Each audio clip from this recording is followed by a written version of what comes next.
Hey guys, my guest tonight, Chuck Bergman, otherwise known as the Psychic Cop, is going to be talking about some of his cases. Be right back.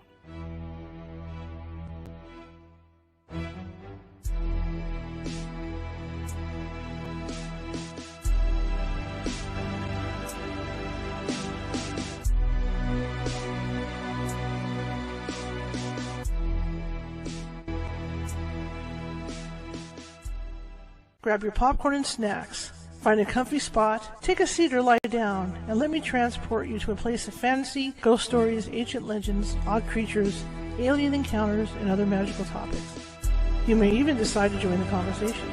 From faraway lands to your own backyard, with a small dash of pixie dust. Turn out the lights and open your minds. The journey is about to begin.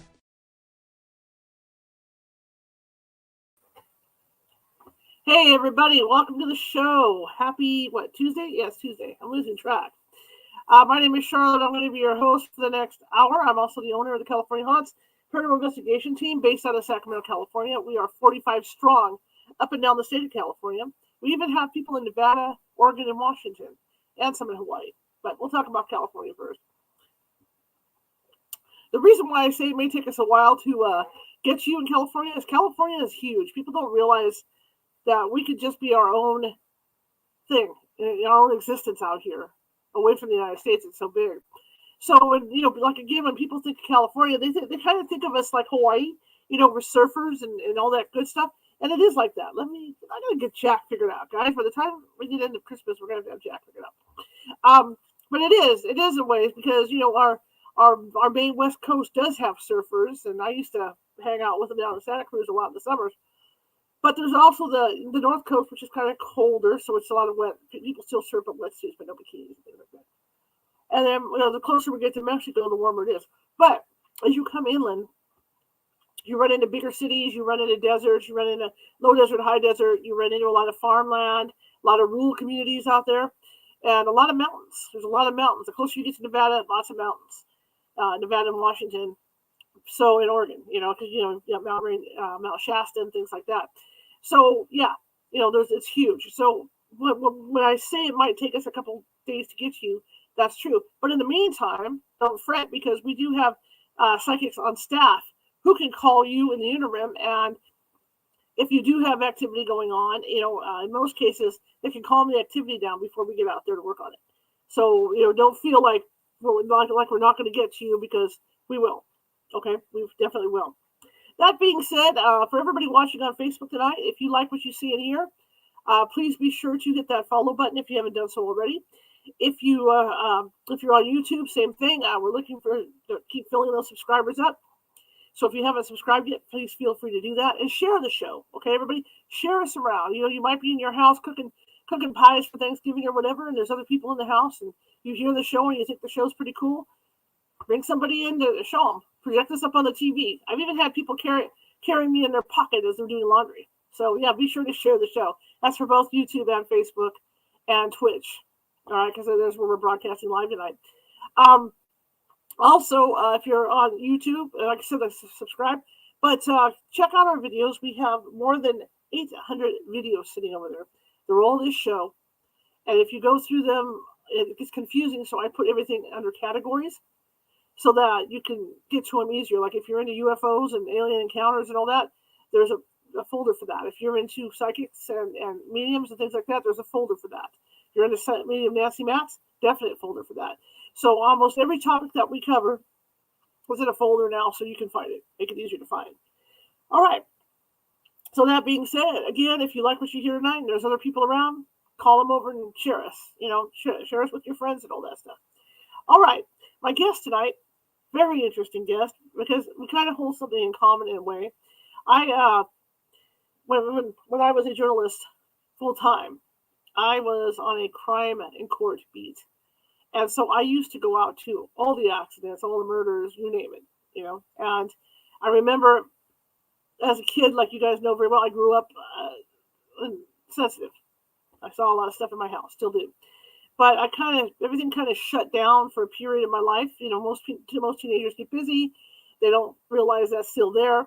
And then when I started working again, I ended up working in a place that was between two haunted buildings. And so I started to see stuff all the time. And so on a Halloween issue, I went ahead and covered a story over in the Woodland Opera House. Ran into one of the local paranormal groups here, and the psychic from that group asked me and said, are you sensitive? And I thought, I don't know. And then I just looked at him and went, I guess so. Then he asked me, he said, when you go out to these accident scenes, do you see the souls leaving the body at these accidents? I never thought to look, right? So the next one I go out on, sure enough, I'm standing there watching, and the door of the car opens. This gentleman was dead in the front seat of his car. Door of the car opens. I watch him get out of the car, and he's standing off the side of the road. And I thought, well, how weird. I'm going to have to alert somebody because they're not seeing him standing there because they're going to have to ask him questions. So I go to walk towards him, and sure enough, he just disappears into nothing. So, yeah, so that started all over again, and I started to see more and more, and here we are. All right, so that's why I'm fascinated. I'm really interested and fascinated in talking with this gentleman because being in the line of work that he was in, he came across a lot of stuff where there was ample opportunity for spirit kind to reach out to him. And so I think it's going to be a really fun interview. So without further ado, let me bring on psychic cop Chuck Bergman. If only I had a hat to match the one you're wearing, but I have nothing that would even come close. I like it. I love it. My friend looked at me and said, "This is definitely you," and I went, "Yeah." It's that time of year. See, I got my kid back here too. See, he's all dressed up. I noticed that. He can't wait. So tell me about you, sir. Welcome. I'd kind of like to hear more about you. I read your bio and some of the stuff that you've been through, and it was more than amazing, but very, very similar to things that I've experienced. Mm-hmm. Now, you knew you had abilities when you were a kid, right? Or growing up. I did, and I would tell my mother and grandmother who would come over to visit from England on occasion, and all I got was, no, it's your imagination, and it'll go away. Don't worry about it. And it did, like yourself, it went away. Mm-hmm. But when things were ready and things were right, it all came back again. And when did you realize that things were coming back again for you? How old were you at the time? Probably early 30s, very early 30s. And I remember the one time that I really hit home where up to that point, I was maybe getting, lucky guesses or insights that, everyone gets, intuition, you name it. But I would do things like I'd be working in day shift in a marked police car, and I'd be, say, heading back to the police station, and I would see a really bad crash with a car taking down a telephone pole and cars and trucks and, a really big mess. That was the first time it really happened. And I knew the intersection that I was seeing, which was somewhat behind me. So I, turned around, started heading in that direction. And I would say not even a minute into it, I got the radio call, real bad accident, power cables on this street, be careful, the whole bit. So, that was kind of like the opening of the door. And then it went there, and I was pretty lucky being in Salem, Massachusetts, the witch city, being a police officer there. There were plenty of people I could talk to about the afterlife and readings and, all that stuff. So I went to classes. I did everything I could to become an investigator like you were, because you'll be surprised to hear this, but I didn't believe in it. Even though it happened as a child, my adult reasoning said, hey, when you're dead, you're gone. Goodbye. That's the end of it. I'll even say these words. I kind of thought that people that were hearing from spirits, kind of Looney Tunes, Right. Nah, that's not possible. So it's funny how the tables turned. See, I went through that as well, where being a journalist, I mean, you have to look at both sides, kind of like being a police officer, and you're reading people's, body language and things like that, to see if they're being lied to or not, that kind of thing. So I went through that too, where I did not that I didn't believe, I just thought, no, it's all phooey. It's all done. It's not that. until things started happening. I agree with you with that, 100%. But see, I think you were fortunate. I mean, how did the other police officers take it when you told them that you were seeing things? They thought I was crazy. They would joke about it. And a little bit later when I got an office job, we moved into a new building. Mm-hmm. I would hear different comments. And the funny thing is there were certain people that believed in what I did and would come to my home and even get readings after a parent would die. Mm-hmm. And they became, your greatest friend, your greatest protector out there when people would say bad things. And over the years, I guess the best advice is you're not going to win everyone over, no matter how good you are, no matter how well you do readings. There are some people that you'll never win over. Mm-hmm. So don't waste your energy. Don't waste your time on them. I agree with that. So as you saw these things happen, did it help you with your cases at all? Were you able to, and I know this is stretcher, but like I was going to walk over to that gentleman and interview him for my newspaper article. Were you able to talk with them to find out details about what had happened? I didn't have one like that, but I did have one after I retired, in Salem, came back to Florida where I was born. And what happened is I was on the way home. Our son was maybe, I don't know, he was still in a car seat. So he had to have been pretty young. And we really weren't expecting it. We were on a roadway that very few cars, no action at all. And it's a divided strip. And as we rounded one corner, on the opposite side was a tractor trailer truck pulled over, and a car was still smoking, and the roof had been sheared off. What happened is the car had gone completely under the truck and killed the driver, which happened to be a female. So I pulled into the median, and I thought, I didn't know how bad it was at that point, but I thought, if I have to do CPR or, render assistance, I will. I went over to the car, and it was obvious immediately that this was a fatality. And a firefighter from the area, an off-duty firefighter, was passing by. So he came over to give me a hand. And the two of us both agreed it wasn't even a case you could do CPR on. But then all of a sudden, kind of like your story, I panicked. I said, "Where's the baby? Where's the baby?" And he says, "What do you mean?" I said, "There was a baby in the car."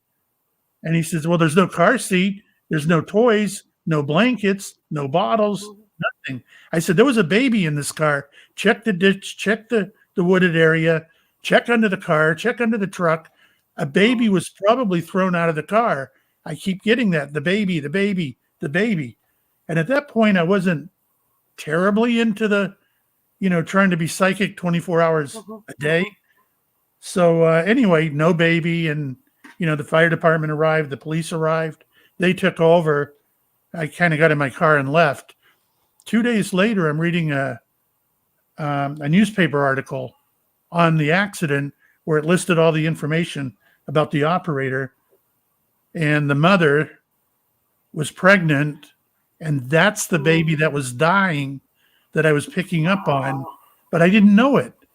I didn't know enough about how that stuff worked, but I was actually in a panic stage. Like, we got to find the baby. We got to find the baby. I was actually dying in her belly at the time that was going on. And that's how fresh the accident was. Wow. But it's on the idea of what you're talking about. I've seen the apparitions. I've seen that before. And you can't really tell them apart from real people. So it's pretty amazing stuff. It is, but I would think, you doing what you did for a living, you'd be seeing that stuff. Once you opened up, you'd be seeing that stuff all the time.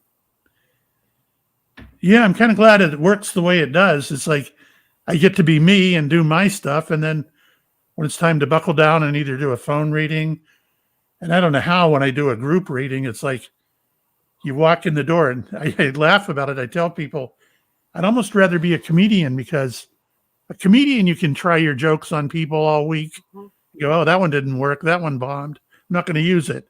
But when you're a medium, you've got to go out and open that door and just hope that they're going to work with you. You can't do it on your own. You have to have their help. Now, my question to you is, you talked about, because you were in Salem, Massachusetts, in those areas. How long did it take you to really hone your, to get to the point where you felt comfortable with your abilities? It seems like for me, right away, I had a couple of things happen to the point where I wanted a reading. Mm-hmm. So in being in Salem, I went and booked, went into one of the angel shops, had a reading, and I had to make sure none of my buddies saw me even enter the angel store, with all the little angels hanging down Right. from the ceiling, and the purple colors, and all the crystals and things that go with it. So they took me in the back room to have the reading. And I'd like this to be a lesson to anyone listening. If you're going to go to a medium or have a reading, you can block the guy or the female easily. I could block someone if they're trying to give me a reading. It's easy. You just kind of don't agree with anything they say. And in my case, I was more interested, is this for real or not? And the way the reading started out, the woman didn't know my mother had passed. And she said, "Oh, your mother's got a little gift in her hand." And she's saying, "Give this to Chuck." And it's got a little gold bow on top. I said, "Oh, that's really nice of her." Point is, that day happened to be my birthday. Wow. So it was very appropriate that my mom would come through giving a little gift, a little present. But she didn't say the word birthday. See how messed up that is? So I said, "Oh, that's nice of her to give me a gift." Whereas if I had said it's my birthday today, she would have been really happy. She would have been very, "Oh, good, I'm connected. I'm doing this." So we went along with the reading. There were many things that I was still on the fence with, like lucky yes, or she knows what she's doing. So anyway, we let the reading end. And at the very last minute, I'm leaving, and she says, "Hey, Chuck, if you have another reading, come back and see me. I love your mother, and I love her British accent." And my mother's from England, and living here in Florida, everyone that knew my mom would say, "That's the British lady. That's the lady, with the accent." And I think it was hearing those words that left it with no doubt that was my mother, and that communication with the afterlife was possible. And at that point, I really wanted in. I said, "I've had a little taste of it. Now I really want in." So I started going to meditation classes and mediumship classes, you name it. I loved it. I think, all these TV shows are out, that you can watch. And the only ones I watch are the ones that, have the police officers on there with their experiences, the firefighters, and even the hospital personnel, because I think it adds a lot of credibility to what we do as ghost hunters, and what you do, with your abilities as well. It does, yeah, it does add credibility, sure. Yeah. And some of the shows I've seen, it's like I can only take it for a few minutes and I'm off. It's like changing the channel. But I've seen a few that are they're accurate and they're good. But the stress is really on. I claim to be a medium. You're certainly heavily involved in that world also. But we can't make like things start flying around the room, or it's not going to happen because we want it. But we do have our abilities. Things will happen, but it's really up to them upstairs on how much they want to give and when they want to do it. So I've been very lucky with crimes where I can immediately get information, and then I might go 2 or 3 days with nothing. But it's a hard thing to do because 1 or 2 of the law enforcement people are on your team. They'll work with you. They'll help you. But you can count on getting that 3 or 4 other guys that they don't want you to be part of it. They want the recognition themselves. They just don't want to be part of it. Can you tell me about a few of your cases? I'm sorry, about what? Can you tell me about a few of your cases? Yeah, I'm trying to think of what would be. I did one that I've done a few that were really. They're in my book, The Psychic Cop, that are really great stories. They're a little lengthy, but they're good. Okay. Um, but one I really found interesting was a lady. I'd say about 50 miles away from where I live. Her fiance had taken in a homeless person Mm-hmm. and didn't bring him into his home, but he had a trailer outside. He let the homeless person live in it with electricity, heat, food, water, with the agreement that the homeless person would help him rake the yard, cut the grass, and stuff like that. Mm-hmm. Well, one day the fiance goes to visit him. His car is missing. He's missing, and the homeless person is missing. It just didn't add up. And she knew that something was wrong. But she waited a day or two, then notified the police, as a missing person. And she contacted me. She'd been to one of my group readings, apparently. Mm-hmm. And she said that they lived near a wooded area, and she felt that he had been murdered and the body was out in the woods. Hmm. So I said, well, I'll take the day off. I'll come over there and give you a hand. We're going through a wooded area. Believe me, there were snakes, spiders. It was overgrown. It was really eerie out there. And at one point, I heard the words come in, go home. You won't find him here. Hmm. I said, whoa, that's kind of a weird. And I hear it almost like I hear it as a voice. Mm-hmm. And it's like a gentleman, like very clear audio, very precise, very to the point. And then he's kind of gone. So anyway, I went over to the lady and I said, I just got word that we're wasting our time. Let's go back to his house. I want to see what I'll pick up there. He's nowhere in the wooded area. So of all things, we go back to the house. We sat down, in his living room, which was a good place for me to be. Mm-hmm. And I'm telling her, I'm picking up more information. He was murdered in North Carolina, and I'm seeing a home on a bit of a hill. The driveway is on the left.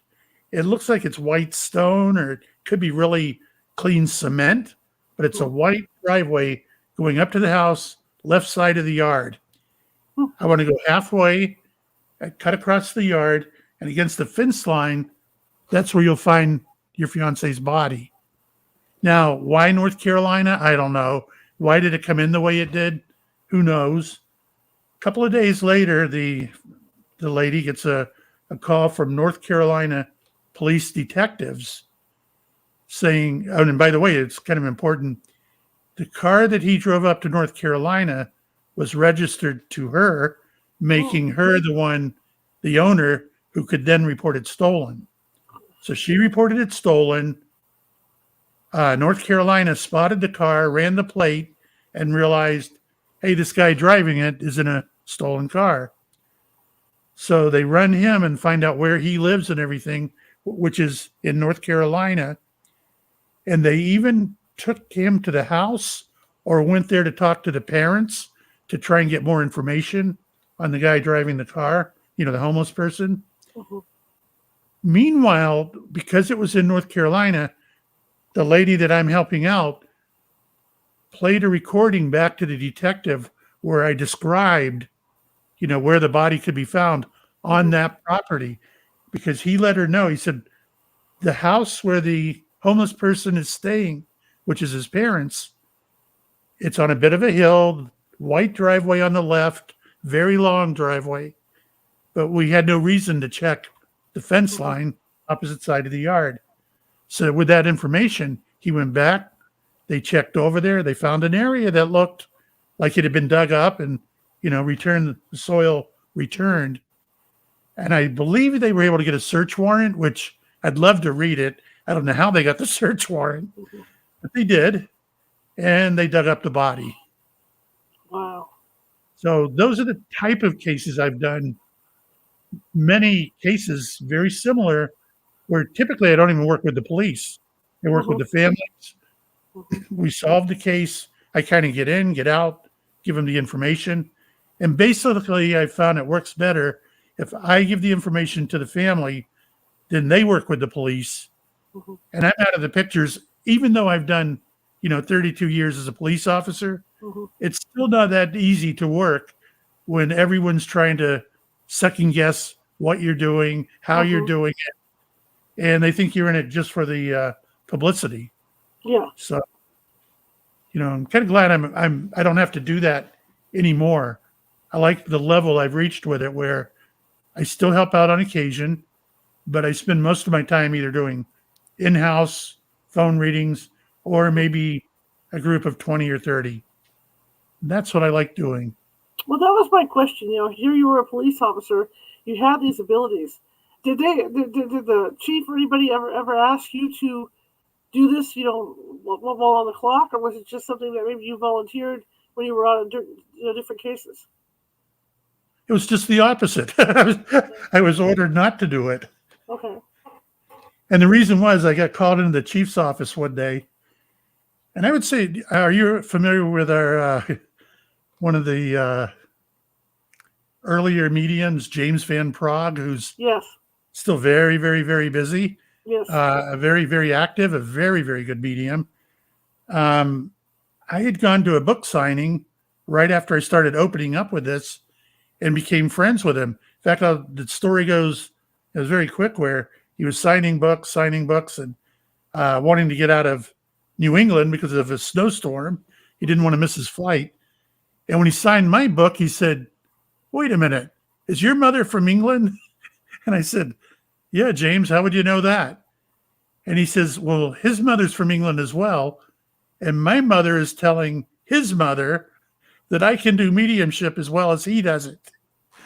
And at that point, I had only been opened up to it for maybe a month. Mm-hmm. I said, "James, I'm a baby in diapers compared to the level that you're at." But because of that interaction, James and I have become friends. Mm-hmm. And what happened was, he had me give him a reading about a month later, and then his secretary a reading, with the agreement, if they liked the reading, he would put me on his website as a practitioner to give me a boost, to get me motivated with it. And that's kind of important, because a few weeks later I get called into the chief's office, and it was funny the way it happened. I go in the door, and the chief's sitting at his desk, and his computer monitor is a little bit between him and I, but he doesn't realize the face of the monitor is being reflected on the window behind him.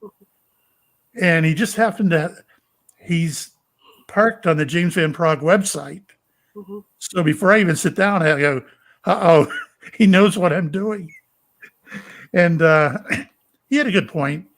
He said, it's going to be kind of hard that if you have an arrest and you take it to court, and the attorney brings up this website where you claim to be hearing voices and carrying a gun, he said, we could have problems. And when I tell that story in my book, it's funny, because I turn to him, I point to the Salem police armband, and I don't think you'll see it in that picture, but I like the way you brought that up. But the armband on the sleeve is actually a witch riding on a broomstick. And Salem police use the same logo today.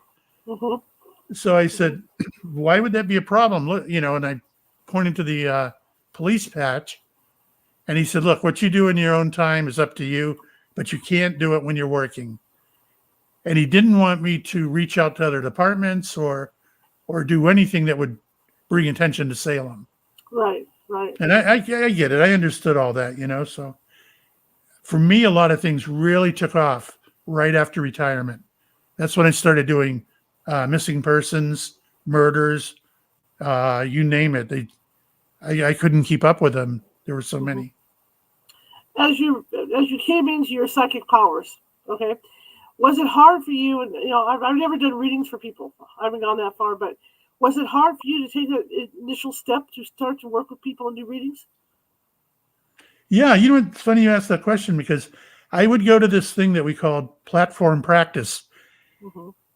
And it was at a spiritualist church where they would have people come into the church and actually give readings, as part of the ceremony of the day.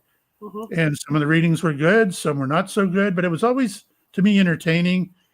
And anytime I see a medium, if they make good contact, the answer will be in the person they're reading. The tears, the I love this, the expression on the face. You know when it's all being done correctly. So yeah, I did my share of that. And what happened is I would be on what would you call it? When we do the platform practice, and I had this thing where I could never be first. They'd say, someone want to volunteer to go on stage and give a couple of readings, and different people would stop by the audience to get readings. I always had to be second, third, or fourth. I wasn't brave enough to get up and just do it. So finally I thought about it, and when James said he would put me on the James Van Prague website, I thought, well, you can't be shy. If you're going to be out in the public like that, then you can't be afraid to be first. So a couple of weeks later, I went to the platform practice, and when the instructor said, "Okay, who wants to be first?" I said, "I do." And I went right up on stage. But my attitude was, I don't care if I make a good contact, a good reading. What matters is I'm first. I'm up here. Even if I fail, I broke the mold. I did something that I couldn't do before. So I did a reading. It came out really good. The next week, I repeated it. Third week, I did it again. And then after that, I said, I don't have to be first anymore. If no one else will go up, I'll go up. But, now it's a lot different when you're the headliner and they say, here he is, and you walk out there and there's nothing in your head. You're going, oh my gosh, where do I start? That's the hardest part about being a medium, That's a good point you just brought up. That's another question I have for you: is when you go out in front of an audience to do this, and there's a good handful of people, maybe a bunch of people for all I know. How hard is it to sort through the messages you're getting? Something weird takes over. It's almost like you zero in on the person that you want. It's like you'll know the area that they're sitting in. And usually you'll give just enough that they'll go, that's my dad or my uncle or my brother. They'll give you enough that you can work with it.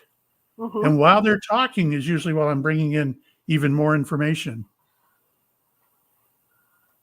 Since you're talking about what like the beginning of it, what it can be like, because that is the hard part. We did a thing after the meditation school, whatever you want to call it. At the end of it, the instructor said that she was going to pick 3 different people that could get on stage in front of a group of people and do readings, and they were going to charge for the admittance, and the deal was all the money would go to help the church. So we thought, whoever she picks, fine, I'll be happy to help. So she picked myself and two other female to do the readings. And I'll never forget sitting in the back of the stage waiting to go up one at a time. She said, I'm going to have the girls come up first. And then I'm thinking, good, if they bomb, it won't be too bad if I also bomb. There'll be all 3 of us. But if they do really good and I bomb, it's not going to be that great. And it's funny the way things play out, because there was standing room only. They sold out. I think they said there were 125 people in the room, which is a lot for your very first little group, Absolutely, yeah. And I walked out. There was nothing in my head. I don't know who I'm going to give any information to. And I want the very last row over on the right, and I'm hearing the name Parker. Silence. That silence will kill you. It's like, are you sure? I said, I'm over on the right, very last row, Parker. I said, it's a lady that died within the last 3 months. Said she's a little on the heavy side, very short, very sweet lady, and she wants to say hello to Mr. Parker. Nothing. I went, oh my gosh. So then I said, well, let me try this side of the room. Because I remember at that point, I wanted to say, I'm out of here and I'm never going to do this again. I'm finished. This is crazy. That was I almost did that. Mm-hmm. Anyway, I went to the other side of the room and then I picked 4 or 5 people. Beautiful, beautiful readings. Ended the night on really good readings. And I'll Mm-hmm. never forget, even the last reading, um, the lady that I'm giving the reading to, I said, you have so many people in the spirit world. I don't know why, but they're on a school bus and they're all going by me right now on one side of the bus, making it lean. So as it's tipping, they're all waving out the window and saying goodbye to you because they enjoyed, what we did tonight. I said, why did they choose that for a goodbye, metaphor or whatever? She said, well, I'm a school bus driver. Wow. That's the way I ended it. That's the way I ended my night. Everyone's going, yeah, it was really good. So we go to a meet and greet. A little old man walks up to me and he goes, hey, Chuck, you don't know me, but I work in the area. I think he was a fire chief in one of the smaller towns. He said, I've known you for a few years. Mm-hmm. He said, I didn't know you were doing this stuff. He said, but I want to ask you a question. He said, in the very beginning, you said the last row on the right, the name Parker. And I said, I almost quit. I almost gave up mediumship. I said, that was really embarrassing. And it was. Mm-hmm. Chuck, I'll tell you, my last name is Parker. I was in next to the last row. Should I have raised my hand? I said, you better turn around and walk the other way because I'm getting ready to raise my hand. I said, and it's going to be one heck of a slap. Wow. But true story, he did say, I was next to the last row. Should I have acknowledged it? And then he had the nerve to say, well, did I get a message from his wife? Right. It's like, you embarrassed the hell out of me. I almost quit mediumship. And on top of it, I got to give you a message. It's like, no. So no, she didn't have anything to say. But it's an amazing, amazing. The beginning is probably going to be bumpy for a lot of people. I don't think it's easy for anyone. Mm-hmm. It's a case also of being able to build up your confidence too, because I mean, if you know that what you're saying is fairly accurate, it's going to make you want to do more. Like anybody else, you're going to want to keep at it and do more. But I think with the psychics that I've trained, because I teach basic psychic development classes, and it's a matter of finding what their niche is, where their talent lies, and then taking off from there. Which brings me to my next question: what do you specialize in? Probably younger children. They're my favorite. Mm-hmm. They're more active. Their communications are usually better. They're eager to say whatever they want to say to their family, and they'll take it, out a couple of out beyond the family to neighbors that they love, and Mm-hmm. it's just incredible. Some of my more touching readings have been children that come through. Have you ever run into any, along that line too? Have you ever run into any past life things when you do reads? Very, very little. And in the beginning, I didn't buy. I'm very funny. I don't, just like the afterlife, I didn't buy into that right away until I witnessed it. Mm-hmm. And then I was smart enough to say, I'm wrong. Look, there's a lot going on. It's the same way with past life. I've had few things come through, not very much, but I'm intrigued to hear the stories that other people have. Mm-hmm. And I do believe pretty much every story I hear. Getting back to a crowded room, I know with people on my team that are the field psychics that we have, we'll go into real big buildings, and sometimes, for instance, the Brookdale Lodge, and there's like 800 ghosts in there, hanging around because they're still there having a good old time, right? Because it was prohibition time, so they're in there drinking and doing whatever it is in their afterlife. Do you the situation where you run into, well, like I said, like a big room? Because I know it and you know it, that when you have a big room like that sitting there, whatever ghost they have with them is there. So how hard is it for you, or to pick the ones that you want to talk to, or do you just allow them to come to you? I think that's true. They come to me. That I joke around with them and sometimes even say, I want to talk to this guy, not you. I'll even joke around, and have a little Right. bit of fun with them. But now, do you do like the K2 meters and the Yes. film taping and all Yes. that? Yes, sir. I did that once, and I'd like to, if you got a minute, I'd love to tell the story because Absolutely. Go for it. this is telling both sides of mediumship and Mhm. what I'm going to call ghost hunters. Okay. And what happened was a lady contacted me and said that her son, teenager, was being kicked out of his bed at night, even scratched. He'd have blood on him in the morning. Now, we don't, Mhm. logically, you're thinking, is he having like night terrors and doing it himself? Mhm. You don't know what's really going on. So I found it very interesting. And I'm very much into electronics, computers, computer software, stuff like that. So when she asked me, would I go and work with them? I said, I don't want to be hired on. I want to go and just observe. Can I do that? She said, sure. So we go, and the people had their house and then a house next to it Mhm. that their son used. I guess they were very wealthy. Their son used that for his little playhouse, pool table and bar and everything in it. So we're over there with the meters and we're trying to pick up signals. And I'm talking to them about how it works.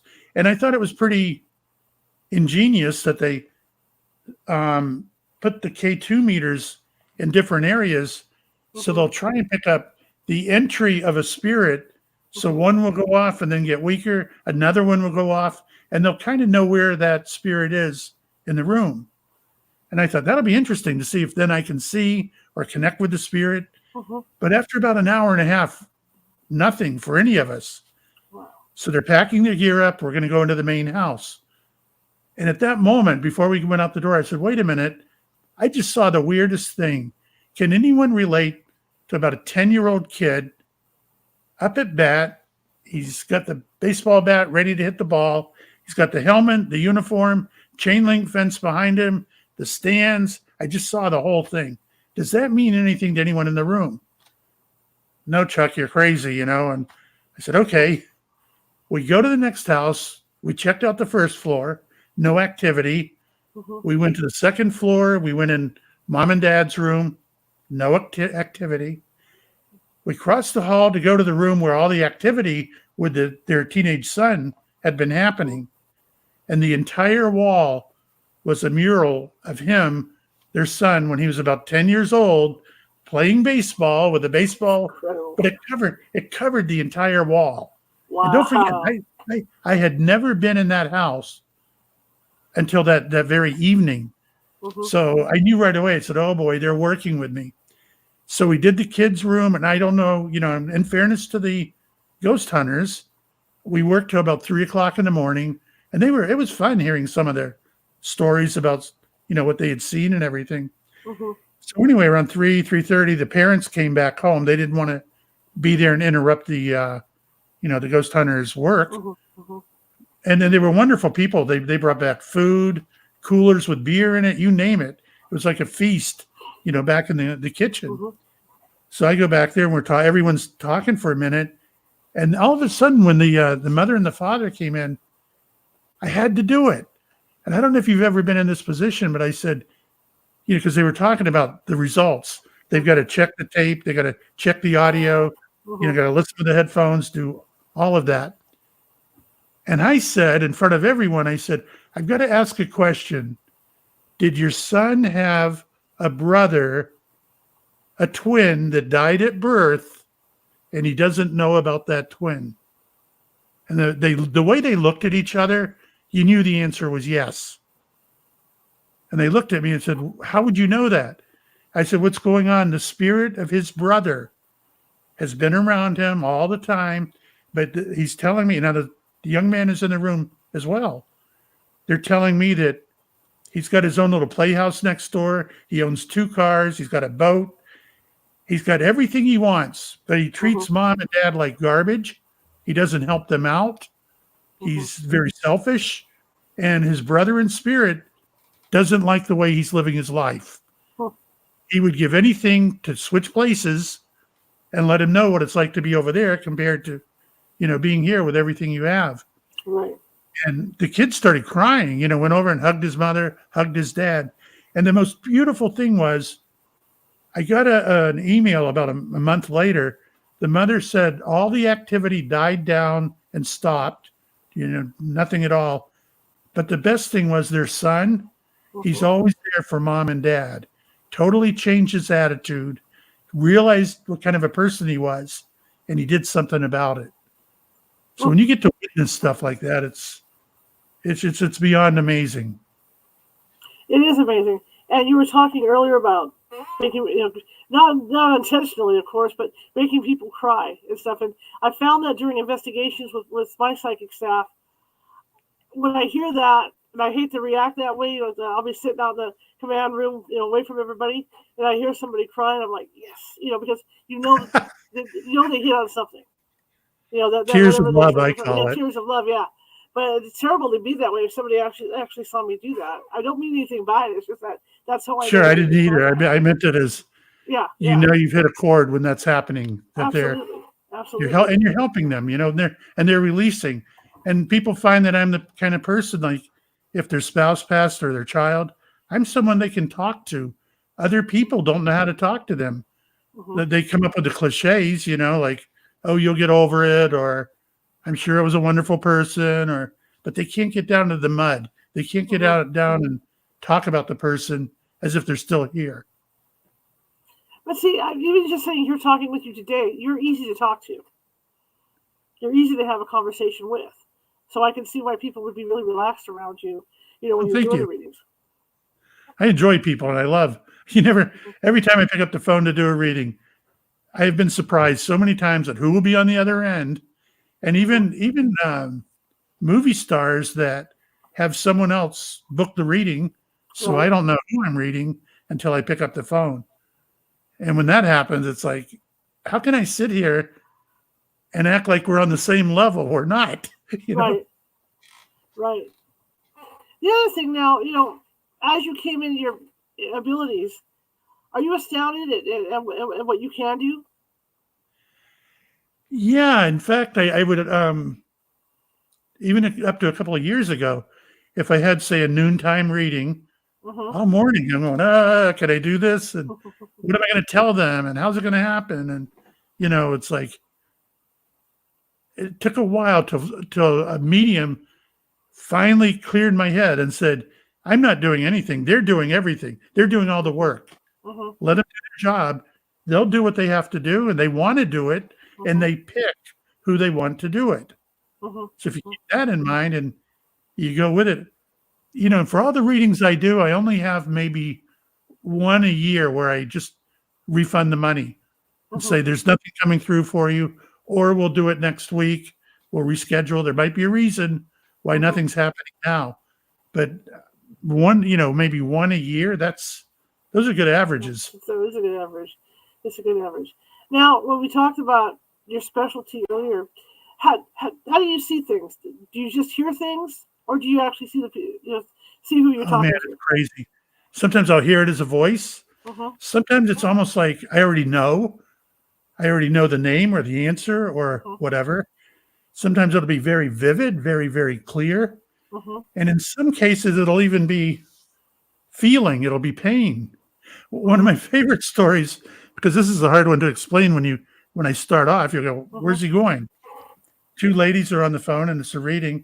And in the middle of the reading, I'm talking and I said, so, I said, hold on. Now we're on the phone. They can't see me, but they can hear me not being able to speak. And I'm going, give me a moment. And they said, Chuck, what's wrong? I said, hold on. My mouth is full of peanut butter. But for me, Charlotte, it was like taking a big spoon out, put it in my mouth, and having me try and dissolve it. I mean, it was incredible, and obviously no food around me while I'm doing, a reading. So I said, give me a good story about peanut butter. She said, well, we have something close. I guess the two sisters live in the same neighborhood, and both of them went to the one sister's house for me to give the reading to both of them. So when the one came over, her two children are allergic to nuts. So there's no nuts in the house. She came to her sister's house and she opened a jar of dry roasted peanuts. And while they're waiting for me to call, she was ate the whole jar of Wow. dry roasted peanuts because it was such a treat to her. She can't have that at her house. And she said there was a point where she was trying to talk to her sister, but it was like peanut butter in her mouth. But it was incredible that when I was working with it, there's no difference between what I was feeling, tasting, and putting the real peanut butter in my mouth. So it makes me wonder what else spirit can do. I've had them like hurt my arm or give me a stroke on one side of my face. I've had all kinds of things happen. And sure enough, you think it's real, but it's really being done to you. And I think they can even overlay things that we see and make us see things that really aren't there. Now, I just had this conversation the other day with Nancy Matz, and we were talking about, because you mentioned the stroke thing. How has your health been during this stuff over the years? Because with watching people and watching the psychics that I work with, it seems to take a little bit of taxing on your health, even if you're grounded. Because when they come in, it's your energy they're sucking up. Yeah, I heard. Who's the California medium? Henry Tyler Henry. Yeah, I think he's a very good medium. He's still new at it, so he'll probably get better and better and better. I mean, I think the stuff he's done is very good, especially with cameras around, and the environment isn't normally as relaxed as something, say, I would get. But he made a statement where he told someone as young as he is in good health, when he does a reading, he needs a 2-hour nap. So keep that in mind when you're doing it. If you're, it's very draining. To me, it's like concentrating on a test or a long test. When I'm done, it's like I can be exhausted, but I can at the same time I'm energized because I'm happy with the reading. I'm happy for connecting, and you do feel extra energy within your body. This is true. What do you like best about what you do? What do I like best? Probably just like out of nowhere today, I just got an email with a lady that had 4 or 5 things that weren't validated, even though everything else was validated. She went to her mother, and everything I gave her from upstairs was right on the money. And then when she told me how it plugged in, and the beautiful thing is, it's like a spider web, because I gave her the reading, she wrote everything down, went to her mother. Her mother said, "Oh yeah, your dad and I did that," and and then told the whole story. So it's like you're helping one person after another, and it just keeps going sometimes. Now, you let yourself, like if you're out shopping and things like that, and let's say you see something from one of the other shoppers, do you have the temptation to take them aside, or you just let it go? If it were strong enough, I would figure out a way to break the ice, I guess, and get myself in. But I've got a really cute story where I went to a local like steakhouse, and I live with my son. I'm a single guy, and I'll sit at the bar even though they don't serve alcohol. I'll sit at the bar because it's convenient. So I'm sitting there eating, and the people didn't know what I did for work. They just know that, hey, here's this guy again. I'm friendly with everyone, so I'm sitting there eating. Well, wouldn't you know, an ad came on for 1-800, one of the psychic ladies, one of the Cleo, I think it was.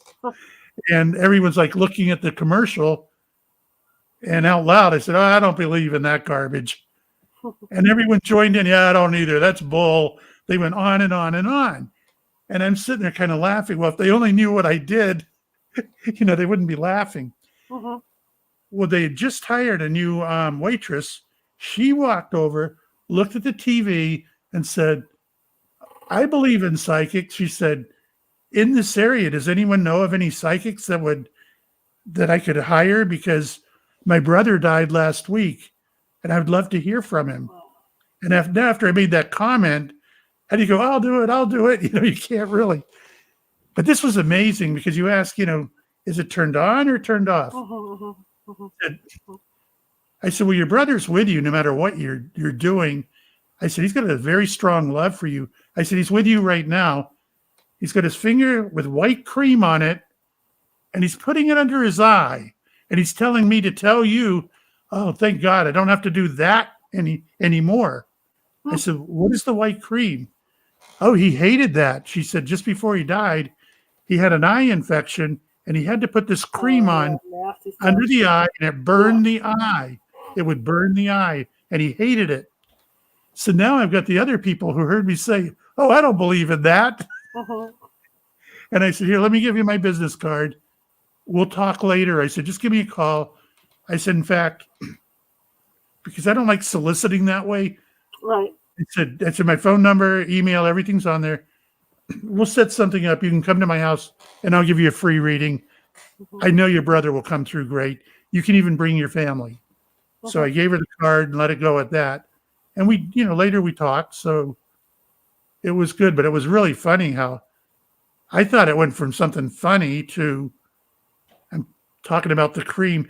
And when you're a medium or a psychic and you're doing something like that, you're praying, please let it mean something, What is this white cream that I'm seeing? Couple more questions and I'll let you go. What do you think, or why do you think there's so many misnomers about psychics? Because I think it's not a perfect communication, that I even make mistakes sometimes. And I think if you're trying to disprove it or even be dishonest in disproving it, you could easily win the argument. It was John Edwards that I saw on television once. Someone asked him during an interview, how do you handle people that don't believe, in this stuff? He says, I don't. Why should I? Why should I put energy into that when I have people wrapped around the building wanting a reading from me? That's where I put my energy. And I kind of take that same philosophy. If you're going to put energy into something, make it worthwhile. If people tell me, hey, I think you're nuts, I think you're crazy, I just, in my head, I'm thinking, then follow me for a week and we'll see how you feel. Because, this stuff is real. Do you find that there's a difference between the phone readings that you do as opposed to in person? Not really. One thing about in person, if you nail something really good, you get to see it immediately. If you're on the phone and you say, is your dad's birthday January 1st? And they're crying a little, you don't get to see that. And you're wondering if you're even accurate. You're saying, I don't know if they liked it or not. And I know some psychics go and they're using this format or, Zoom or FaceTime, whatever. And maybe that's a good idea because it's kind of like being with them with all the hassles of travel. But I think being around a person, being in the energy, that's what I like the best. Fantastic. And you do have another book besides the Psychic Cop book out, right? I do. It's called Evidence of an Afterlife. It's a little more technical. And then the latest one I helped with, I'll show it. See if I can get it on the screen here. Okay. Paranormal Contact with Famous Celebrities. Nice. And what happened here was Ernest Hill, a friend of mine who's had several readings from me. He did a thing that I don't normally do. He had a box that was taped shut. And then when he came to my home, he opened it up, reached in and grabbed an item that was in a sealed envelope. And he would go, okay, what are you picking up here? And I said, I don't do that, but I'll give it a try. And the first one I picked up on, I said, I'm seeing the presidential seal and I'm feeling like it's a presidential gift. He opened it up and there was a book of matches taken off Air Force One with the seal on it and everything. So that gave me the confidence that I worked with several other things that he had with him that were amazing. And he wrote the book with a little bit of assistance. I helped him. But to me, it was don't ever be afraid to go out on the limb and try something. If you can do it, great. And if you fail, you've still got a backup plan. So, Sure. so you can stay with that. Absolutely. How can people find you, sir? The easiest way, if you put in Psychic Cop, my website will pop up, or chuckbergman.com Mm-hmm. is the actual website. And there are a couple of cute videos. In fact, I loved the first one. I'm not going to get into the whole thing, but I'll tell you how Right. it's an 8-minute clip. But what I like about it is the first 1 minute. Mm-hmm. This is the wife of a state trooper from Connecticut. We're on the phone. And I said something about a clock or a watch not working. She Mm-hmm. said, I have his watch. I want to give it to our son, but it needs a battery. So I'm thinking, oh, that's great. And then I went a step further. And you know, when you do this stuff, you don't want to ruin a good message. Right. So you don't want to necessarily add to it. But I had to. I said, I don't know why, but he's got the watch in my face. Did it stop a little after 10 o'clock? And I'm thinking like maybe that's the time he died, or, Mm-hmm. there's a reason. She said, well, what time do you see? 10:15, very clearly. 10:15. Wow. His badge number was 10:15. Wow. I said, see, and to me, you need that during a reading, because once I hate to say you've hooked the person, but once they trust you, they believe you, they know you're really doing it, you don't have to fight anymore. You can give them messages, they'll pay attention, they'll listen, and they don't have that mental block going on. Mm-hmm. Like dummy me, like, oh, that's a nice gift, thank you. And at the end, I finally said, by the way, today is my birthday. That's what the gift was all about. Right. But Right. knowing what I know now, that was the wrong thing to do. Right.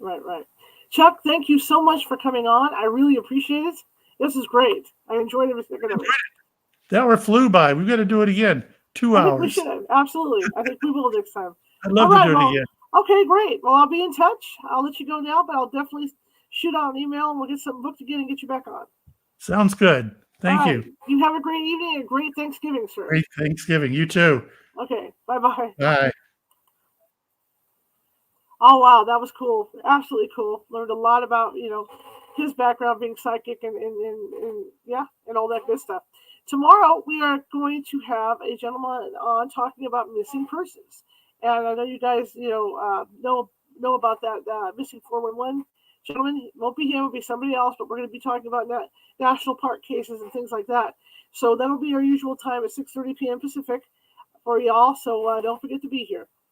As I always like to say, if you like the show, share it with 5 people. If you hated the show, share it with 5 of your enemies. We are equal opportunity here. We're just trying to get the word out about our little show, and you guys have done a fantastic job between you guys here online and then the RSS feed and all that. I thank each and every one of you. So I'm going to show you his information, 2 books, and then I'm going to sign off here, and you guys can go back to making your pies or doing whatever it is you do to prep for Thanksgiving. So here we go.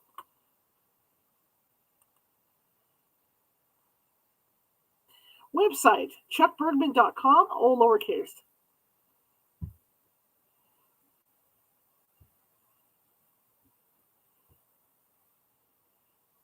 And of course, The Psychic Cop is the first book, and everything.